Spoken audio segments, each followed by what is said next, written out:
Hi friends, अपने gardener दोस्त professor SJ का सलाम कबूल कीजिए।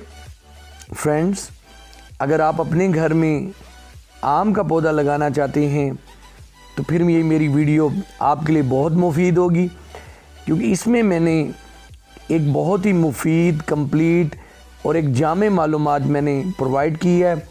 मैंने आम का पौधा लगाने से लेके इस पे बूर आने के अमल को मैंने कवर किया है। फ्रेंड्स, जिस प्लांट का मैंने इंतखाब किया है इसका नाम शान खुदा है।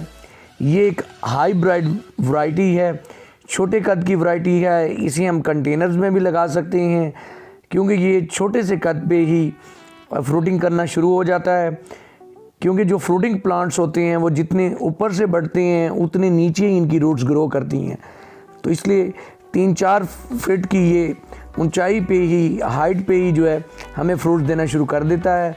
ये एक नर्सरी से लाया हुआ एक जो है ये पौधा है आम का, और इस तरह से इसे लाया जाता है। ये जिसमें बंधा हुआ है इसे पराली कहते हैं, और इसमें कवर करके ज़मीन से निकाल के ये हमें दे देते हैं। मैंने इसके लिए जिस जगह का इंतखाब किया है इसे उस जगह पे लगाया जाता है जहाँ पे सूरज की रोशनी अच्छी आनी चाहिए, और सर्दियों में जब बहुत ज़्यादा सर्दी पड़े, फोग पड़े, तो थोड़ा सा ये कवर रहना चाहिए। तो इसके लिए जो खड्डा हम करेंगे तो आम तौर पे वो 3x3 का होना चाहिए, लेकिन यहाँ पे जो जगह की गुंजाइश है और क्योंकि ये छोटे कद का और छोटा पौधा है तो मैंने इस तरह से इसके लिए ये गड्ढा किया है। हर तरह की सॉइल में ये आसानी से लग जाता है, लेकिन भाल वाली मिट्टी यानी कि भालू मिट्टी इसके लिए बेस्ट है। इस तरह से इसे नीचे से गड्ढा करने के बाद नरम कर लें, ताकि आने वाली जो नई रूट्स हैं वो इसमें आसानी से ग्रो कर सकें। हमने गड्ढा करने से पहले इसके रूट की पैमाइश कर ली थी। फ्रेंड्स, इसमें जो ये पराली है, ये जो आप स्ट्रॉ देख रहे हैं, खुश्क स्ट्रॉ देख रहे हैं, इन्हें इस तरह से कैंची की मदद से जो रस्सी से ये बांधा हुआ है तो निकाल लें, लेकिन इस तरह से निकालना है कि इसका जो ये बाउल है वो ना टूटे। अगर बाउल टूट गया तो फिर इसके सरवाइव करने के चांसेस कम रह जाते हैं। और जब हमने पैमाइश की थी तो इसे आपने हमेशा इसी तरह से लगाना है, क्योंकि ये पेमत किया हुआ, ग्राफ्ट किया हुआ पौधा है। तो आपने इस तरह से लगाना है कि ये सॉइल से जो ग्राफ्टेड एरिया है वो 2 इंच कम से कम ऊपर होना चाहिए। ना ज़्यादा इसे नीचे ग्राफ्टेड एरिया को करना है और ना ज़्यादा ऊपर करना है। तो इस तरह से इसे फिक्स कर लें आराम से। और ये आप ये नीचे देख रहे हैं कि ये जो इसकी सतह है, ये देखें तो ये जो है 2 इंच हमने सॉइल के लेवल से इसे ऊपर रखा है। ये जो आम का पौधा होता है इसे जो है इसकी आम की जो गुठली होती है उससे ग्रो किया जाता है। ये देखें, ये वो ग्रो किया हुआ देसी आम का पौधा जो कहलाता है वो था, और ये साइड से ग्राफ्ट किया गया है, साइड ग्राफ्टेड ये पौधा है। यहाँ से जो है रस्सी बांधकर एक शाख को जोड़ा गया है। ये शाख उस प्लांट से ली गई है जो तकरीबन जो है 10-12 साल पुराना होगा। तो ये अब इसके साथ अटैच होने के बाद ये भी एक मैच्योर प्लांट, हम कह सकते हैं कि ये एक मैच्योर प्लांट है। और जो इसका ये जो पुरानी इसकी शाख है उस पर अगर कोई पत्ता या शाख आए तो हमने उसे काट देना है, और जो ये नई शाख है उसे हमने आगे लेके चलना है। इसे लगाने का जो बेस्ट जो सीज़न है वो बहार या ख़ज़ा का मौसम होता है। बहार के मौसम में फरवरी और आप जो है मार्च में इसे लगा सकते हैं, और ख़ज़ा में एंड में लगाते हैं जब सर्दी स्टार्ट होने लगती है। सितंबर के एंड और अक्टूबर का बेस्ट महीना है। मैं इसे नवंबर के महीने में लगा रहा हूँ।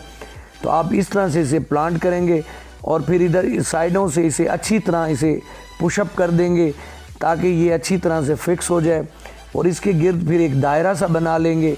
जब हम इसमें वाटरिंग करें तो इस एरिए में रहे, और अगर इस एरिए में ज़्यादा फ्लड आ जाए, ज़्यादा वाटरिंग हो जाए तो ये ख़राब ना हो। जब आप फर्स्ट टाइम इसकी वाटरिंग करेंगे तो फिर आपने इसमें भर कर पानी देना है, ताकि जो है इसके अंदर एयर पॉकेट्स हैं वो ख़त्म हो जाएं। प्लांट करते वक्त हमने इसमें किसी किस्म की खाद का इस्तेमाल नहीं किया। दिसंबर और जनवरी के महीने में इसे खाद दी जाती है, और इसके लिए जो बेस्ट खाद है उसमें नाइट्रोजन, फास्फोरस और पोटाश का होना ज़रूरी है। फ्रूटिंग प्लांट्स के लिए पोटाश बहुत अहम होती है, तो इसलिए हम इसमें जो है डीएपी का इस्तेमाल करेंगे और डीएपी का इस्तेमाल करके हम इसे ग्रो करेंगे। पानी आपने इसे मुनासिब देना है। जब इसकी सॉइल ड्राई हो जाए तो फिर आपने इसमें नेक्स्ट वाटरिंग करनी है। फ्रेंड्स, ये आप रिज़ल्ट देख रहे हैं, ये रिज़ल्ट मार्च का है। तो मैंने जो आपको कुछ टिप्स दी थी उन्हीं को मैंने फॉलो करके तो मैंने इसे ग्रो किया है।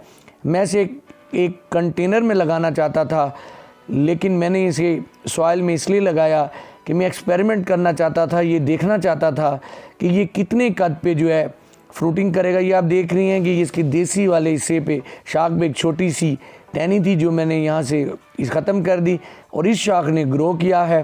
तो आप ये देखेंगे कि इसने जो है इसकी जब हमने लगाया था तो इसकी 3 शाखें थी और तीनों पे जो है इस टाइम जिसे बूर कहते हैं और इसके बाद इस पे इमलियाँ लगती हैं, तो ये आ चुका है।